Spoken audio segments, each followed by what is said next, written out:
Развитие. Perspective. Exchange. Territory. Participation. Entwicklung. Conseil de développement. Euradio Nantes vous présente Fréquence citoyenne, l'émission à l'écoute du futur.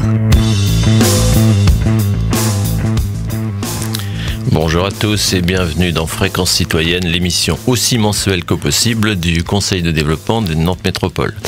Alors nous recevons aujourd'hui Farid Abdelkrim qui publie aux éditions Les Points sur les i un livre remarqué qui s'intitule « Comment j'ai cessé d'être islamiste, un itinéraire au cœur de l'islam en France ». Bonjour Farid Abdelkrim. Bonjour. Philippe Audic, qui est président du Conseil de développement, qui nous accompagne toujours pour cet exercice. Bonjour Philippe. Bonjour. Alors d'abord quelques mots sur vous, Farid Abdelkrim. Vous êtes nantais, hein, vous avez aujourd'hui 48 ans.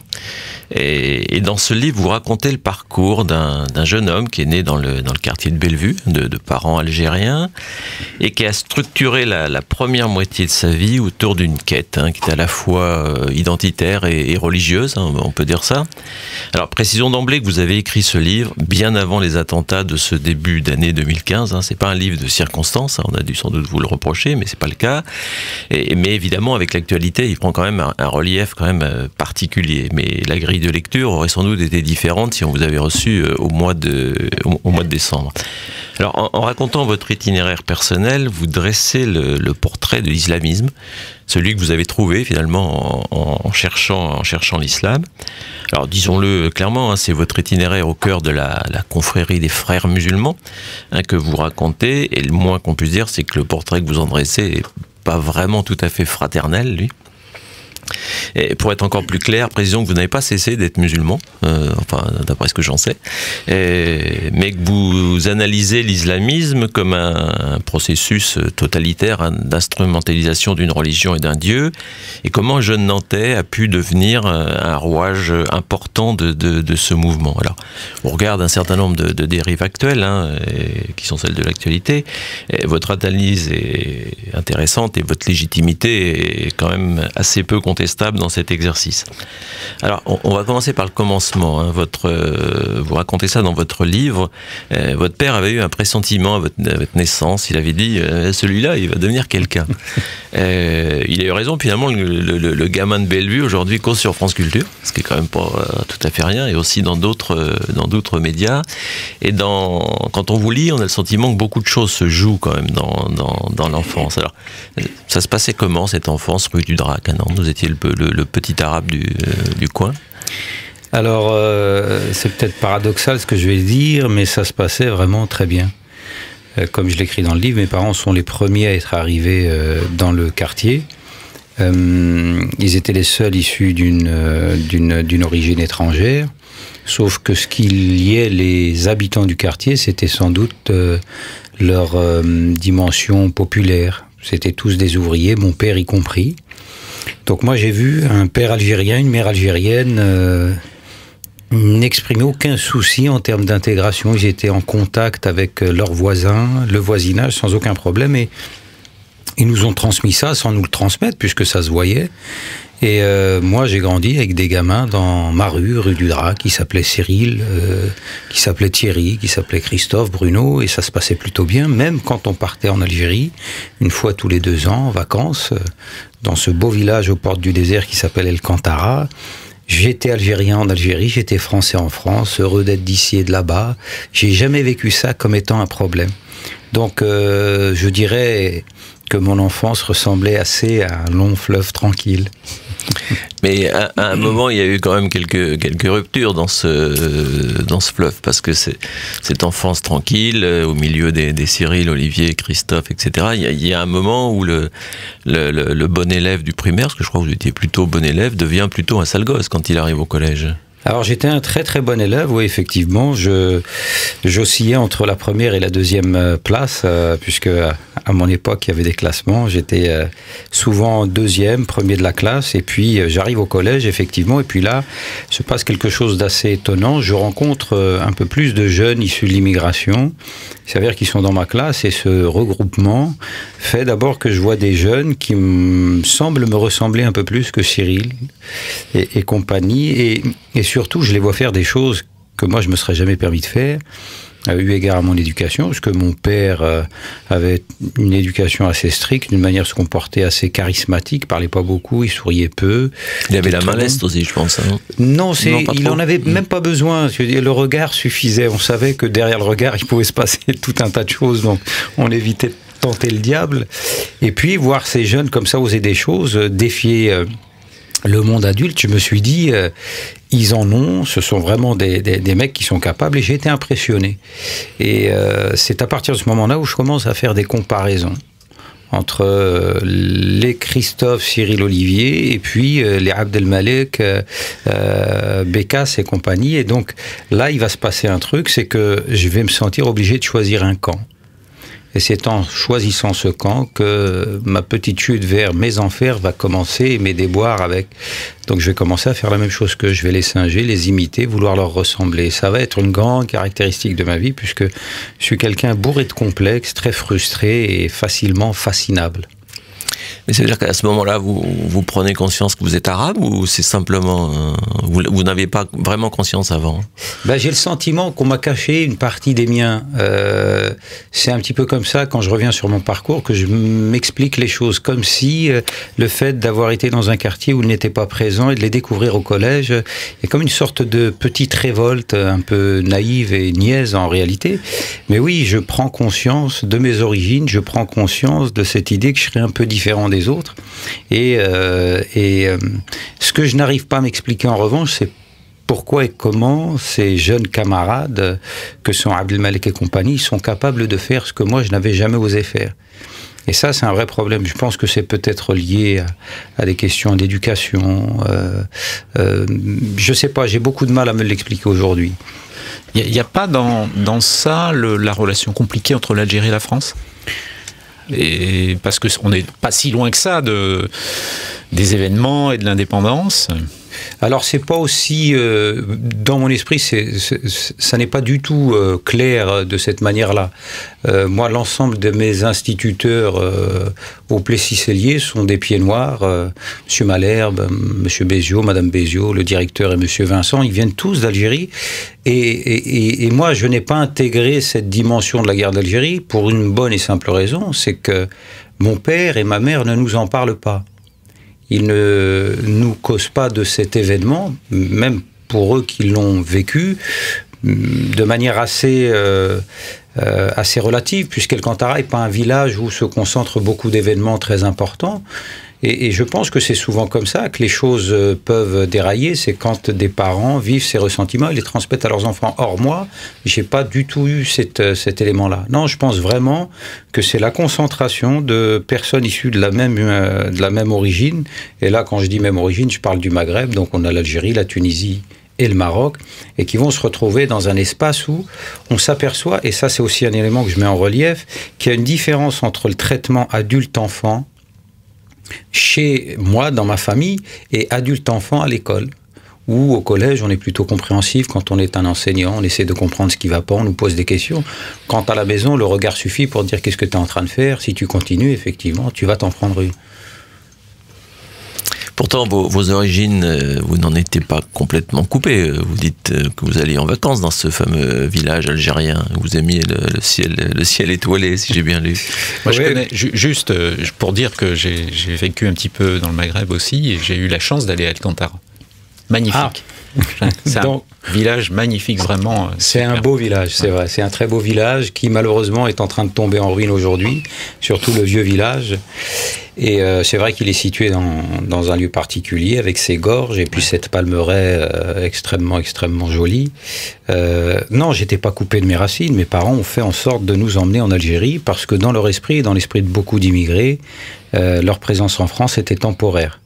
Gagner un pécule et puis s'en retourner au pays. Moi, mon père est venu je l'ai pas écrit dans le livre, mais il arrive en France un peu accidentellement. Mon père avait un très beau jardin qu'il cultivait et dont il vivait.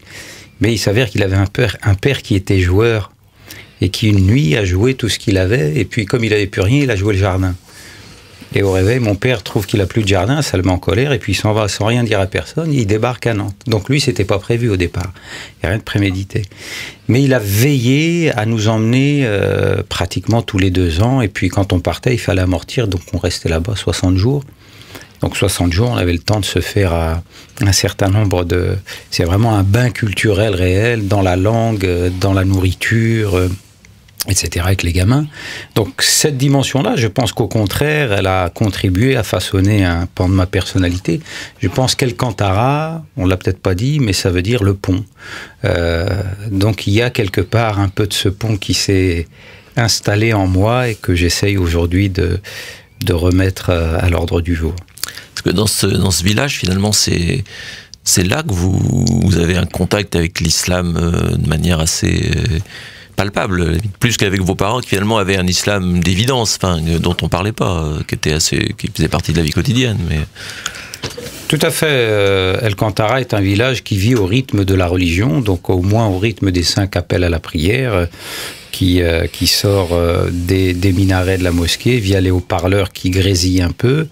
Donc on entend ça, on voit les gens se diriger vers les mosquées à ce moment-là. Le vendredi est un jour particulier puisqu'ils font tourner le Coran en boucle dans ces fameux haut-parleurs, et puis à un moment donné on a une nuée de blanches djellabas qui se dirigent vers la mosquée. Donc on ne peut pas être insensible à ça, sauf qu'il y a une sorte d'islam culturel, installé, traditionnel, paisible. C'est pas quelque chose dont on parle, c'est plutôt quelque chose qui se vit.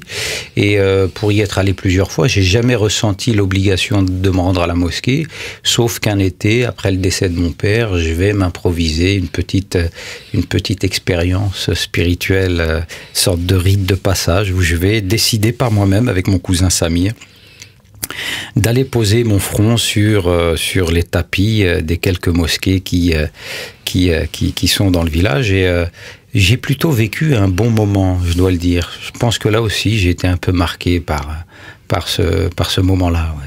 Parce que dans votre livre, vous dites ma première conversion à l'islam.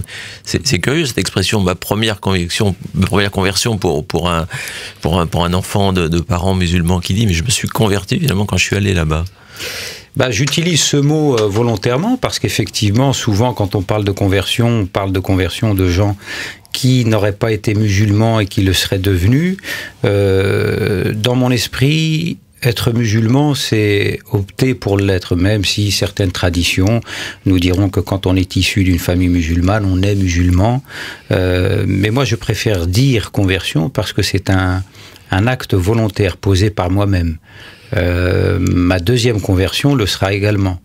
Il y aura des événements qui m'y amèneront, mais c'est moi qui choisis à un moment donné d'acter cette démarche par quelque chose qui va, d'une certaine manière, me convertir, me changer, et m'amener à devenir musulman. Donc, j'utilise ce mot volontairement.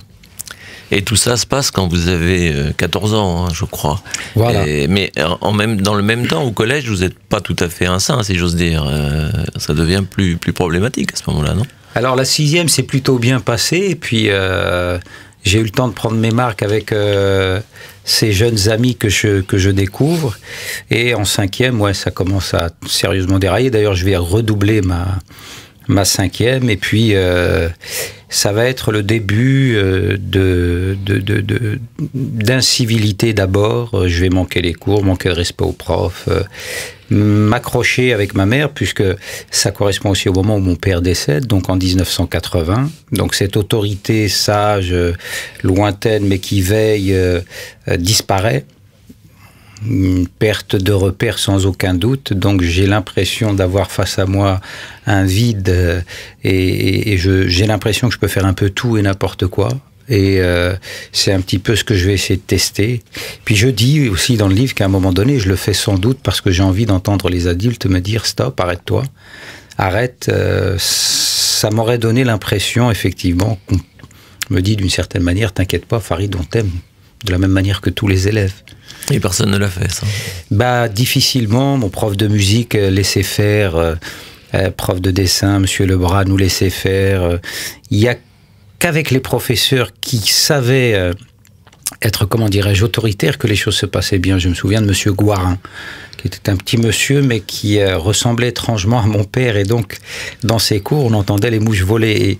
Et en vérité, ce qui s'est passé, il faut le dire, je pense, c'est ce déficit d'autorité qui n'en est pas un en réalité. C'est juste un choc des des pratiques en termes d'éducation qui, à un moment donné, me font me poser des questions. Et là, c'est ce qui est un peu surprenant, c'est que finalement l'atout de la biculture de français-algérien devient une forme de handicap quelque part, quoi. Ça devient une forme de handicap sous cet aspect-là, tout à fait. Vous avez raison de le souligner. C'est-à-dire que c'est cette espèce d'incohérence, puisque quand on est gamin, on schématise nos relations au plus simple. Pour moi, le monde adulte est un et indivisible. Or, le monde adulte, ici, présente mon père et ma mère d'un côté, et puis mes profs de l'autre. Et là, effectivement, je vois des différences, et ce sont ces différences qui vont me poser problème. C'est-à-dire que je recherche la limite quand... parce que je suis pas quelqu'un qui aime la confrontation. Je suis quelqu'un en réalité qui aime le calme, la paix. Et j'ai vécu ça en réalité comme un problème parce qu'à un moment donné, j'étais, je pense, c'est le cas de beaucoup aujourd'hui, en quête de limites et je les trouvais pas, ou en tout cas peu. Et donc on cherche, on pousse, on provoque. J'ai été par la suite surveillant, pion, j'ai donné des cours également et j'ai vu que les élèves font la même chose. Ils essaient de savoir de quel bois vous chauffez, donc c'est dès le départ que ça se fait. Et de ce point de vue-là, effectivement, il y a l'autorité, l'éducation à l'algérienne que moi j'ai reçue. Et puis de l'autre côté, donc des professeurs qui essayent de comprendre, qui sont plus dans la communication, l'échange avec l'élève. Je ne dis pas que l'un ou l'autre sont mieux, je dis juste que moi, à ce moment-là, ça m'a posé problème. Mais ça, ces limites que vous avez cherchées à l'école, vous ne les avez pas cherchées chez vous. C'est-à-dire vous étiez plutôt discret sur ce que vous faisiez à l'extérieur vis-à-vis de votre maman en particulier et de vos frères et sœurs. Ah, fallait surtout pas le raconter. Fallait rester silencieux par rapport à ces questions-là, sinon j'aurais certainement douillé. On va prendre une première pause musicale.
Fréquence citoyenne.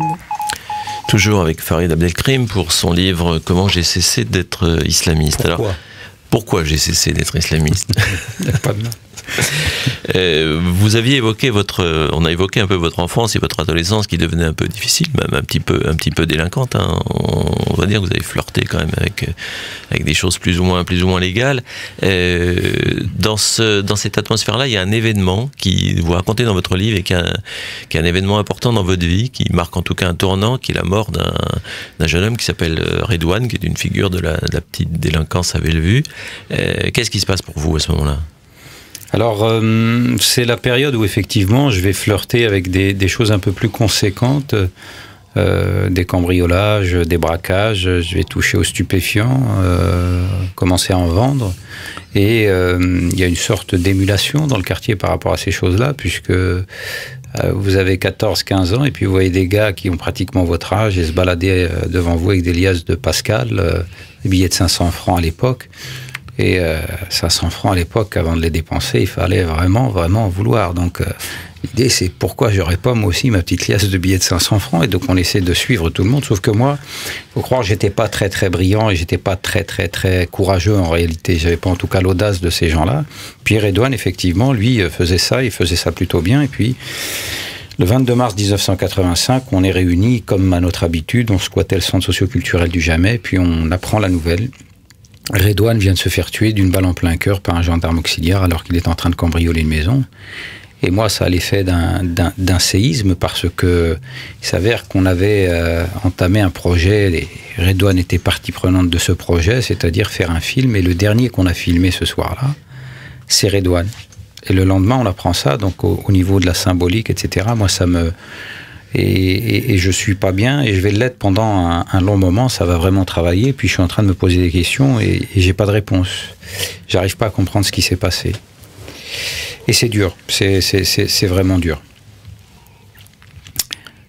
Voilà, donc après, il y a des choses qui vont s'enchaîner qui sont pas explicables. J'ai pas réussi à retrouver la trace de ce qui s'est passé, c'est-à-dire que par exemple au centre socioculturel du Jamais, on va consacrer une pièce à Redouane. C'est-à-dire qu'on va on va virer tout ce qu'il y a dedans, on va dérouler un morceau de moquette, ramener un poste-cassette et faire tourner le Coran en boucle. On ne parle pas d'islam à cette époque, nous. Si on parle de Dieu, c'est pour parler des châtiments en enfer, mais on n'en parle jamais, on est plutôt porté sur le paranormal, le monde des démons, etc. Mais la religion, non. Et puis il va se passer cet événement et on se retrouve là, assis, sans rien dire, en cercle, chacun adossé contre le mur et le Coran tourne en boucle et c'est tout. Et c'est tout. Il n'y a pas de parabole derrière tout ça. Il n'y a pas d'internet. Il n'y a pas d'imam. Il n'y a pas de. Mais on va aller à la mosquée pour rendre hommage à Redouane. Et puis là, on va tomber sur ce fameux imam irakien qui, lui, au lieu de nous expliquer ce qu'est la mort et puis de nous donner des réponses, même si ce sont des réponses en tout cas des réponses un peu théologiques, il va nous parler du conflit israélo-arabe. Donc, comme je le dis dans le livre, je comprends toujours pas le rapport, mais bon, c'est ce qui s'est passé. Et c'est en même temps cette période où vous cessez d'aller en famille, à El Kantara. C'est-à-dire que là, vous quittez cette forme d'islamisme doux, contemplatif, que vous avez touché à El Kantara, qui a fait votre première conversion. Et je crois que vous n'y êtes pas allé pendant 16 ans, si j'ai bien lu dans votre livre. Et donc, est-ce que c'est aussi ça qui fait qu'à un moment, vous allez aller vers cette deuxième conversion très différente? Alors j'ai cessé d'aller à El Kantara un peu plus tard en réalité, puisque ma mère, même après le décès de mon père, je ne sais pas comment elle s'est débrouillée jusqu'à maintenant, ça reste une énigme, il faut croire que c'est une grande gestionnaire, réussissait à nous emmener au pays une fois tous les 2 ans. Et on n'y allait plus en bateau, on y allait en avion. Donc au niveau du standing, c'était encore mieux, c'était surtout plus rapide. Et elle a continué à le faire. Et donc j'ai continué à y aller, sauf qu'à cette même période, il va se passer ce qu'on appelle l'émergence du fils et puis un certain nombre d'événements. Sauf que moi, ça tombe à un moment dans ma vie où j'atteins les 18 ans. Et comme je suis détenteur des 2 nationalités, algérienne et française, je suis obligé de choisir le pays dans lequel je veux faire mon service national. Il s'avère que je veux le faire ni dans l'un ni dans l'autre. ça m'intéresse absolument pas. Et je vais choisir, donc la France, je dis à la France que je vais le faire en Algérie. Et en Algérie, je ne vais pas aux convocations au consulat, ce qui m'empêche, en tout cas ce qui m'oblige à rester en France, parce que si j'y vais, on va me retenir, et on va pas me retenir 12 mois, on va me retenir 24 mois, et 24 mois, c'était trop important pour moi. Voilà. Et quand vous évoquez cet imam-là que vous avez rencontré à la mosquée qui était celle de Malakoff, enfin l'ancienne mosquée de Malakoff, pourtant c'est celui que vous allez retrouver quand vous devenez frère musulman, quand vous êtes intronisé officiellement, finalement c'est lui qui vous fait frère musulman. Ce parallèle-là, il est curieux quand même. Bah, je ne le connaissais pas à l'époque. Il s'avère que moi, après cette première rencontre, je retourne à ma vie, je retourne à mon quotidien, je continue encore à faire des bêtises, mais parallèlement, mes interrogations sont de plus en plus violentes et de plus en plus fortes. Donc, et puis, il va y avoir une rencontre avec 3 jeunes qui, eux, sont les amis de mon frère. Et qui sont des jeunes tout à fait... ils ont des projets de vie, ils sont étudiants, etc. Et leur manière d'être, de discuter, moi, m'impressionne plus ou moins. Et là encore, je suis fasciné par ce monde-là. Et surtout, je suis intéressé par ce monde-là parce qu'il est beaucoup moins violent que celui dans lequel je suis. Beaucoup plus serein, beaucoup plus posé, et ça correspond un peu mieux à qui je suis. Donc, je vais commencer à les rencontrer régulièrement. J'appelle ça des moments parenthèses où ils acceptent de s'arrêter, sachant qui suis. Puis on échange, on discute, et j'apprends qu'ils font la prière et qu'ils se rendent de temps en temps à la mosquée. Et c'est ce qui va m'amener à un moment donné à aller un petit peu plus loin. Effectivement, quand je vais commencer à faire la prière clandestinement à la maison, je vais rien dire à ma mère, puisqu'elle en a bavé avec moi, et puis... il vaudrait mieux pas que je lui raconte, surtout si je baisse les bras à un moment donné. Donc je le fais tout seul, tout doucement, je vais à la mosquée. Et puis là-bas, je vais être repéré par 2 jeunes gens tout à fait charmants. L'un d'eux, je le vois toujours. L'autre est parti s'installer en Algérie, Jamel et Mohamed. Et eux vont m'encadrer religieusement avec les 3 personnes. Et ils sont étudiants, je crois. Hein. Il y en a un qui est étudiant, ouais, il fait des études en médecine vétérinaire. Et l'autre est ouvrier. Mais bon, ils ont un avantage, c'est qu'ils s'expriment très bien en français. Donc le contact passe très très bien, se fait très bien. Et puis un jour, Mohamed va m'inviter à aller chez cet imam que j'ai appris à découvrir entre-temps, puisque le vendredi, c'est lui qui faisait le prône, le prêche du vendredi pendant la prière du vendredi. Donc je suis impressionné par le monsieur, il fait des prêches sans papier, avec une éloquence, une prestance. Donc le gamin que je suis est assez fasciné par le monsieur. La fascination est un élément très important quand on veut comprendre peut-être aussi les dérives de certains jeunes. C'est que plus la fascination est grande, plus la frustration est grande, le rapport entre les deux peut accélérer un mouvement vers une dérive. C'est 2 éléments importants à prendre en considération. Donc il m'emmène chez lui sans me prévenir. Juste auparavant, il m'a fait une espèce de débourrage historique dans lequel il m'avait en gros dressé le tableau des différentes mouvances islamistes et il avait mis le paquet sur celle des frères musulmans. Et là, j'arrive chez lui et il me dit « raconte ta leçon ». Je la raconte, moi, pensant que je dois bien présenter ma leçon. Et donc, je mets le paquet sur les frères musulmans et Hassan el-Banna, qui en est le fondateur, donc l'Égyptien qui a vécu au début du siècle dernier. Et là, il me tend sa main, il me demande de prêter allégeance. Et donc je le fais, moi, parce que je suis plutôt gêné, mais j'étais pas du tout préparé à ça. Je savais pas que ça existait. Je m'imaginais même pas qu'il y avait des frères musulmans en France, ni même à Nantes. Et donc en ressortant, je regarde Mohamed, je lui fais « mais moi j'ai toujours cru que j'étais frère musulman ». Puis il a souri, il a rien dit. Et donc voilà comment je suis entré chez les frères musulmans. Dans lesquels vous avez fait un parcours finalement assez important, parce que vous avez gravi des échelons, vous êtes monté en grade assez vite dans l'organisation. Alors assez vite dans le livre, ouais. Parce qu'on peut pas fonctionner. C'est un raccourci, bien sûr. Ouais. Mais vous avez raison. En tout cas, j'ai gravi les échelons, et j'ai gravi les échelons parce que je me suis lancé dans une sorte de mission qui avait pour vocation de devenir un prédicateur francophone en direction des jeunes issus de l'immigration.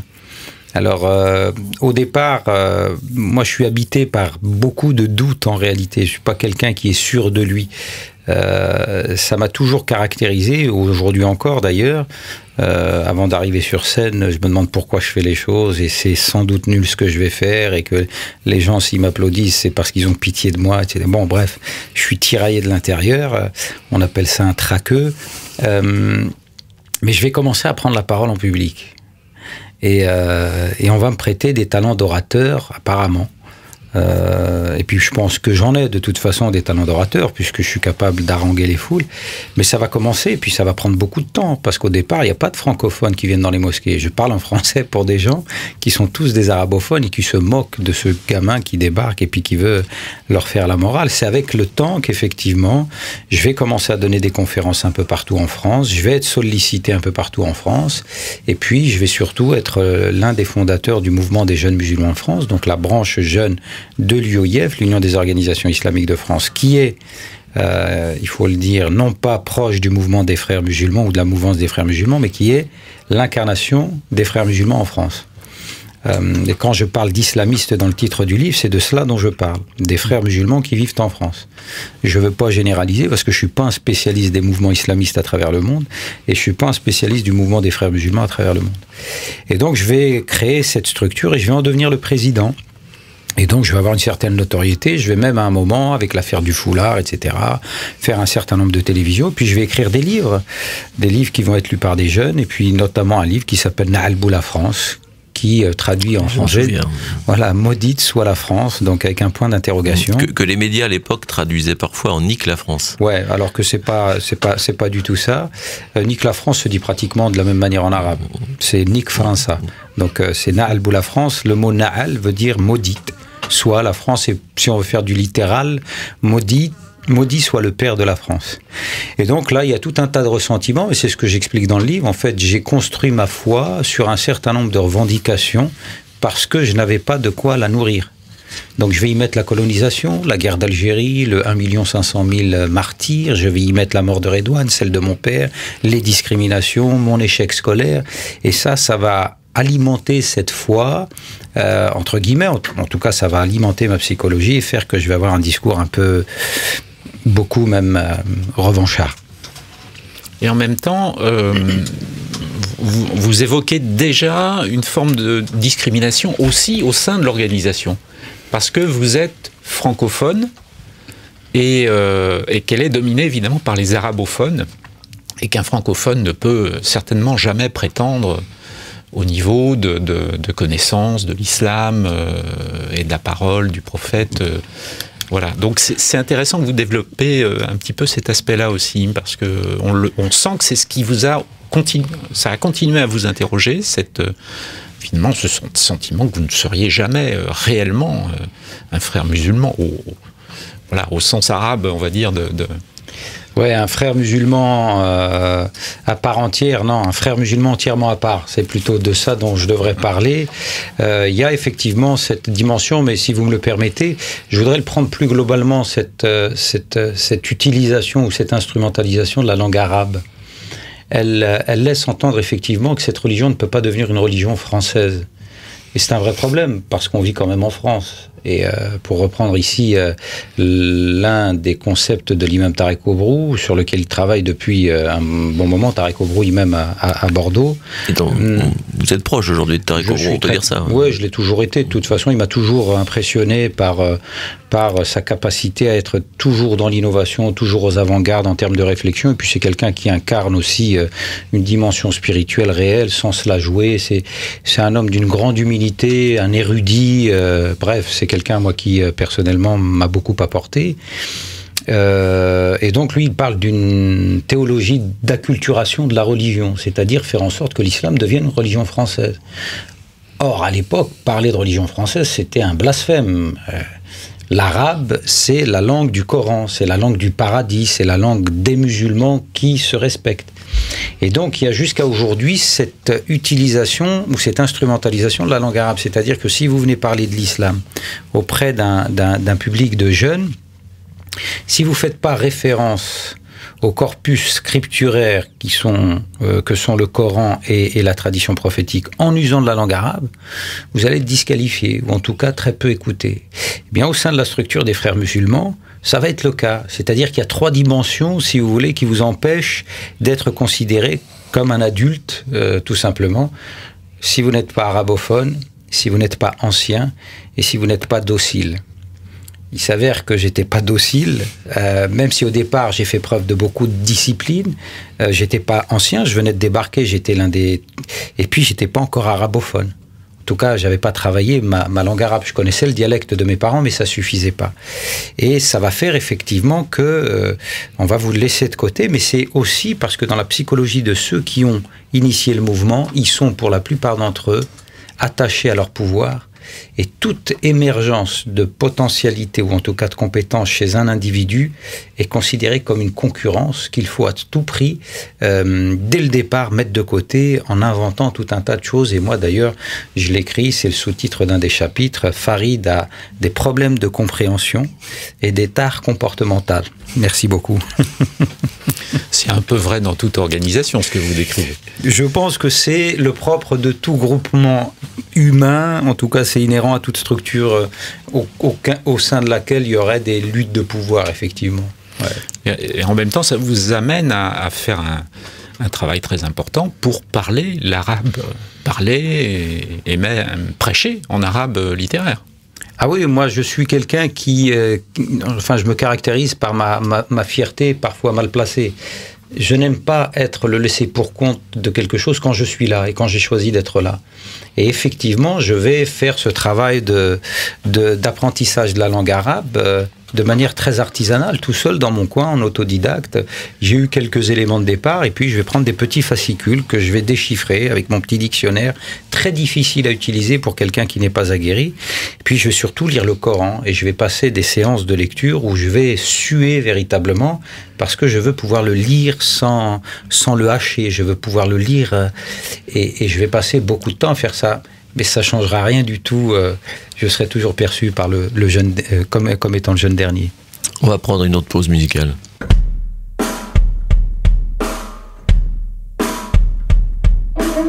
It's been such a long time. It's been such a long time that this song's been wandering around my soul. It's been much too long since I've been hunting the playhouse of town. I cannot keep it inside, I spread it and let it go, and finally I'm following the tide. I've walked the path 1,000 times, helped the seconds pass carrying on. The city has eaten away my soul. I've been around and now I don't know where to go. It's been such a long time. It's been such a long time that the song's been wandering around my soul. It's been such a long time, such a long time. It's been such a long time that the song's been wandering around my soul. I long thought I was part of this world. I walked the line thin and narrow. Maybe I need a little more space. Sky, earth, cold, and find a new home. But nothing left down there. Not a trail someone I should care for. Nothing more that I can do. Nothing to dream about me and you. It's better to go. It's been such a long time. It's been such a long time that the song's been wandering around. A summer wind could be enough to drive me away and find love again. From a distant hill, I'm lit by the air surrounding me. It's time to go. It's been such a long time. It's been such a long time around my soul. It's been such a long time. It's been such a long time. I've been wandering around my soul.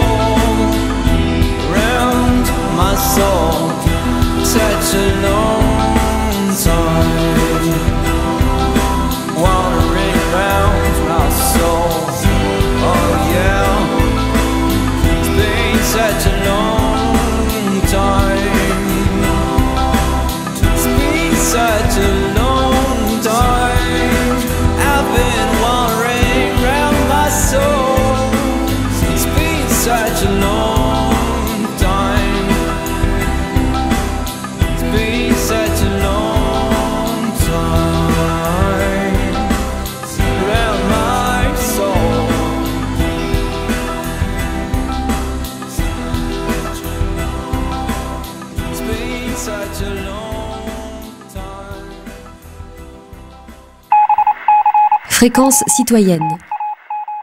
Alors Farid Abdelkrim, ce parcours chez les jeunes musulmans de France, dont vous étiez le président, vous a conduit jusque dans les instances de l'UEF, l'Union des organisations islamiques de France.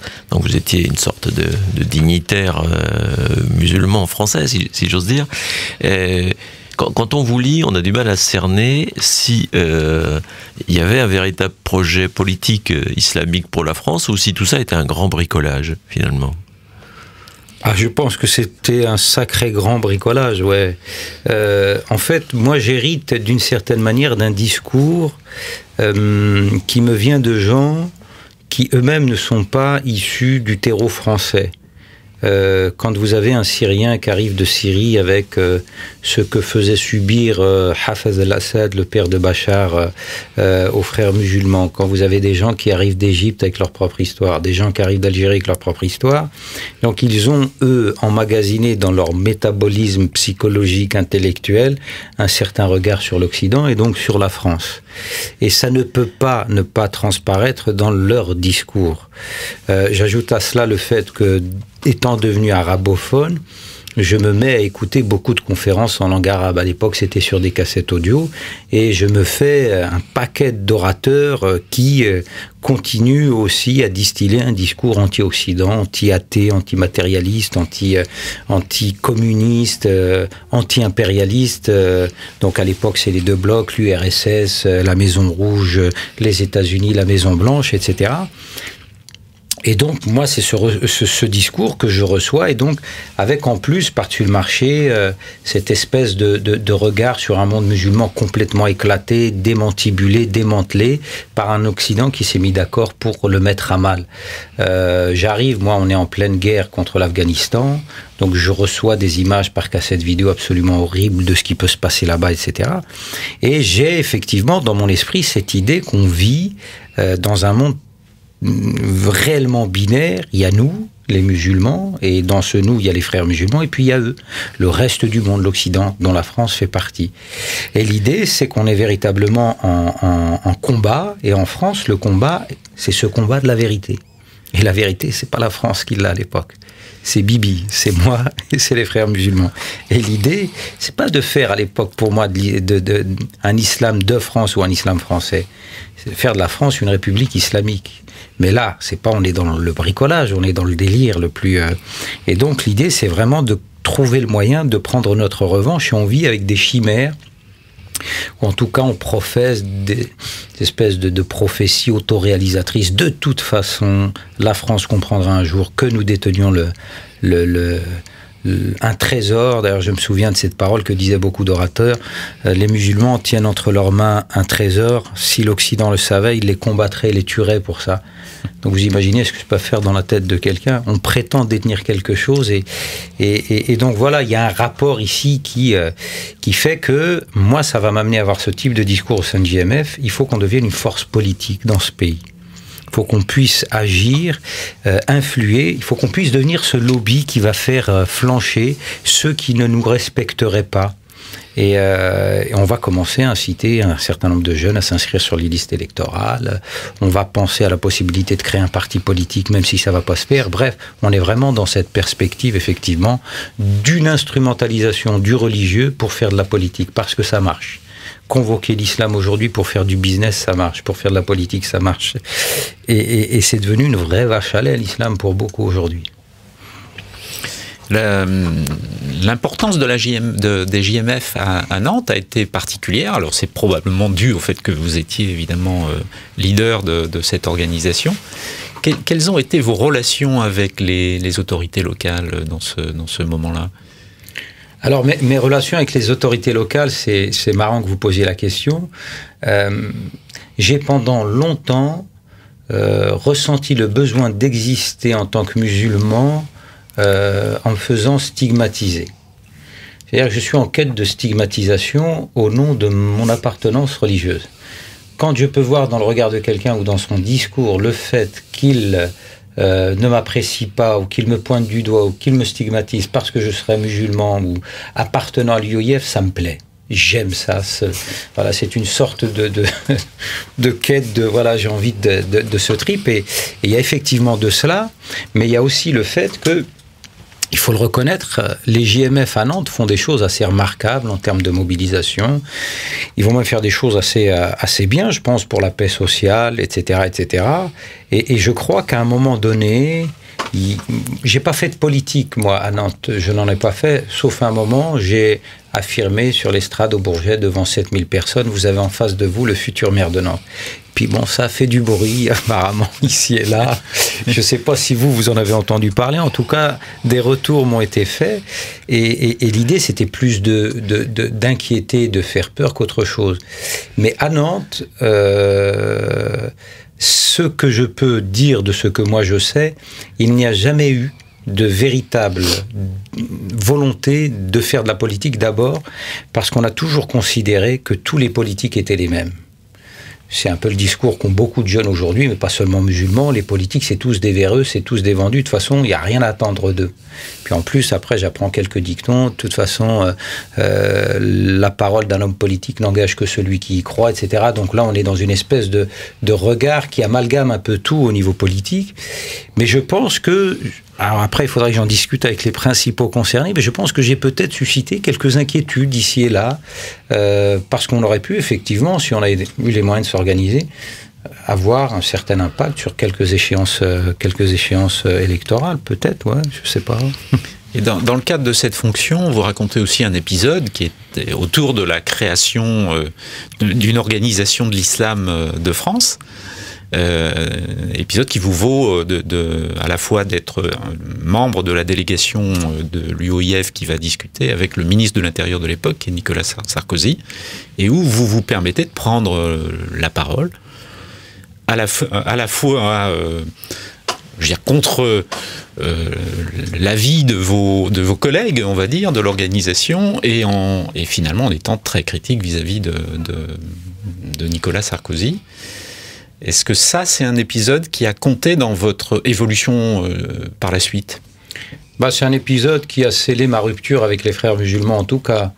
C'est-à-dire que là, je m'aperçois qu'on a affaire à une espèce de mascarade où le CFCM, le Conseil français du culte musulman, justement initié par Nicolas Sarkozy, est une vaste entreprise qui vise à avoir une sorte de mainmise sur le culte, alors que l'État français ne reconnaît en principe aucune communauté, aucun culte. Là, on a un vrai problème avec la gestion de la laïcité. Ceci étant, ce jour-là, effectivement, vous faites bien de le dire, j'arrive et puis j'arbore une coupe de bonze, donc j'ai le crâne rasé, ce qui me rend pas forcément tout à fait sympathique. Tout le monde est en costard-cravate, c'est l'été, moi j'arrive en tenue estivant, donc j'ai une chemise ouverte avec manches courtes, je suis en sandales, un pantalon en lin, et je vois que les gens qui me voient arriver de l'UOIF se posent des questions, est-ce que tu vas parler ou pas ? Et moi, j'ai pas d'intention particulière de parler. C'est l'événement qui m'a amené à causer.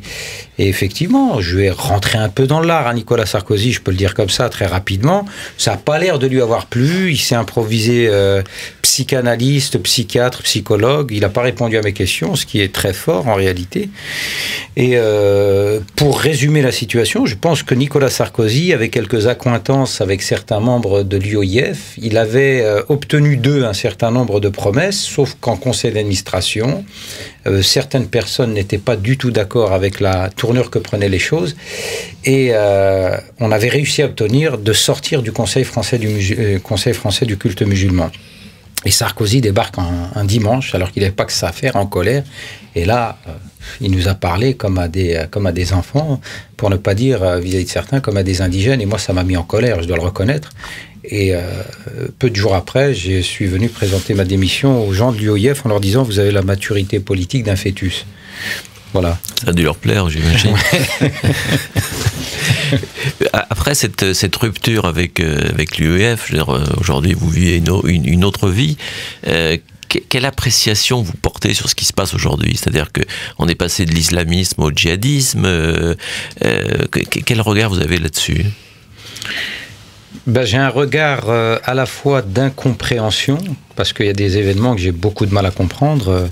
Moi, le triple basculement qui peut arriver dans la vie d'un jeune, c'est-à-dire qu'un jeune qui est issu d'une famille athée et par ailleurs aisée, ou en tout cas qui vit bien, qui accepte de se convertir à l'islam, c'est un premier basculement à la limite que je peux comprendre pour l'avoir vu. Deuxième basculement, c'est quand ce jeune, en peu de temps, ou cette jeune d'ailleurs, puisque c'est arrivé à des jeunes filles, va prendre fait et cause pour une communauté et admettre l'idée de pouvoir s'exiler dans une espèce d'Eldorado islamique. C'est le deuxième basculement. Là, j'ai beaucoup plus de mal à le comprendre parce que là, il y a un acte.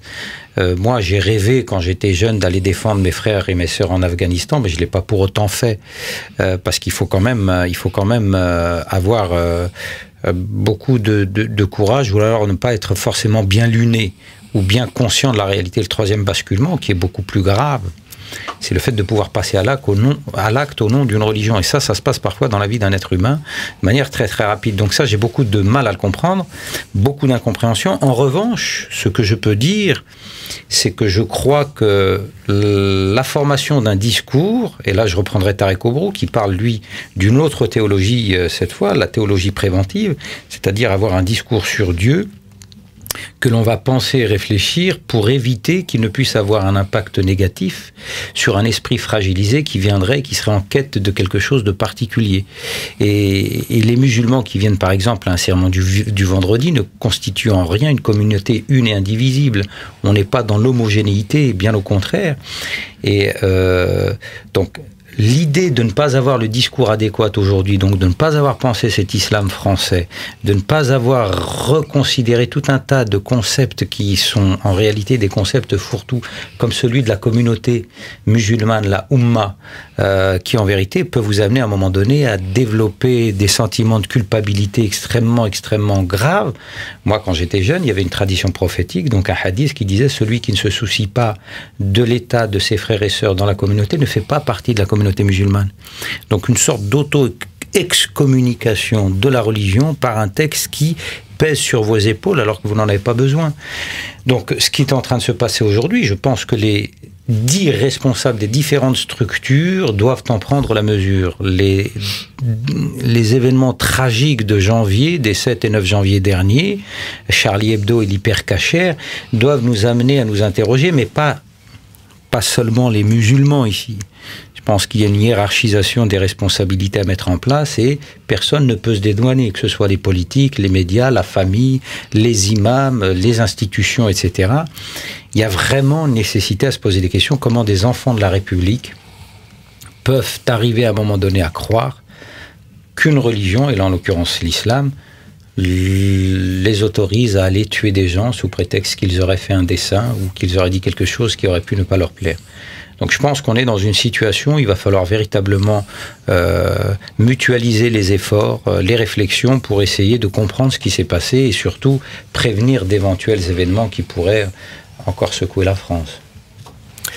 Aujourd'hui, vous avez changé de carrière. Vous êtes auteur, vous êtes humoriste, donc vous êtes toujours sur la scène, mais quel message aujourd'hui vous faites passer ? Alors, moi, j'ai effectivement fait une sorte de grand écart pour beaucoup de gens. Je suis dans une démarche, en vérité, qui est dans le prolongement de ce que j'ai toujours été. Moi, je suis un bon vivant, j'aime la déconne et j'ai toujours été... comment dirais-je, de ceux qui apprécient les moments où on peut rigoler.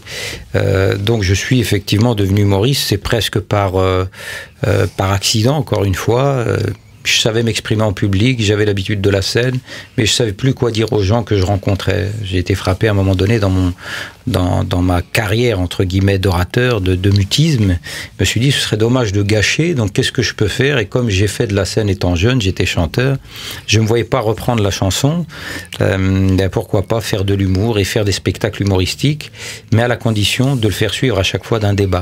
Donc l'idée aujourd'hui, c'est de libérer la parole, de convoquer la raison qui doit être un filtre pour toute proposition, que ce soit la religion, une idéologie, un programme politique, etc. Donc redonner du sens à cette raison et passer par le rire, donc avoir détendu les zygomatiques, c'est pouvoir discuter de sujets qui peuvent fâcher. En allant en profondeur, donc rire et réfléchir. Il y a un festival qui s'appelle le festival Juste pour rire. Moi, je serais peut-être aussi dans la perspective du festival pour rire juste. Donc, essayer d'avoir cette prétention, je le sais, d'aller vers quelque chose d'un peu plus juste. Donc l'humour m'intéresse dans le sens où ça me permet véritablement d'aller vers cela. Et surtout un humour universel. Donc on peut rire de tout, de mon point de vue. On peut rire de tout si je reprends Pierre Desproges, mais pas avec tout le monde. Sauf que moi, en tant qu'humoriste, je ne ris pas de tout et j'essaie de le faire avec tout le monde. Ce qui revient pratiquement au même en réalité aujourd'hui. Donc voilà ce que je suis en train de faire aujourd'hui. Et ça marche plutôt bien parce que ça permet à un public très large, très varié, très divers d'être présent. Et ça apprend à certains musulmans de voir l'un de leurs coreligionnaires sur scène rire de lui-même, donc d'une certaine manière d'eux-mêmes devant d'autres personnes. C'est un exercice assez intéressant. Donc être capable de prendre de la distance par rapport à ce qui nous est important. Et comme je le dis, prendre de la distance, c'est prendre du recul et c'est s'élever. Et spirituellement, c'est bon. Mais une partie de votre public doit être un peu surpris, non ? Ah, il y a une partie de mon public habituel, je veux dire. Oui, il y a une partie de mes fans, de mon fan club, entre guillemets, ceux qui me suivent à l'époque, qui pensent que le virage n'est pas normal. Mais je pense qu'ils vont comprendre avec le temps. Moi, je suis convaincu aujourd'hui de ce que je fais. Je n'ai jamais été aussi en phase avec l'utilité de ce que je fais moi-même. Donc je pense vraiment que ce que je suis en train de faire, ça a un sens. Et je fais des choses que je me serais jamais vu faire sur scène. Et c'est pour ça qu'il faut dire aux gens, la prochaine fois que je joue à Nantes, venez me voir. Le spectacle s'appelle Le Chemin de la Gare. Hein. Le Chemin de la Gare. Et le premier s'appelait Je vous déclare la paix. Tout à fait. Voilà, eh bien écoutez, on est arrivé au bout de cette conversation avec vous, Farid Abdelkrim. Merci de nous avoir consacré du temps. Donc je rappelle votre livre, hein, Pourquoi j'ai cessé d'être islamiste. L'itinéraire au cœur de l'islam en France, hein, c'est publié aux éditions Les Points sur les i. On trouve ça dans toutes les bonnes librairies à Nantes et ailleurs. Et je le présenterai, si je peux me permettre, le 1er avril à la Manufacture des Tabacs. Donc pour ceux que ça intéresse, ils sont les bienvenus. Et vous serez également notre invité le 29 avril dans Questions publiques avec la revue Place Publique. Merci Farid Abdelkrim. Merci. Merci. Conseil de développement. Prospettive. Participation. Territory. Obmeni. Entwicklung. Euradio Nantes vous a présenté Fréquence citoyenne, l'émission à l'écoute du futur que vous pouvez réécouter sur notre site internet euradionantes.eu.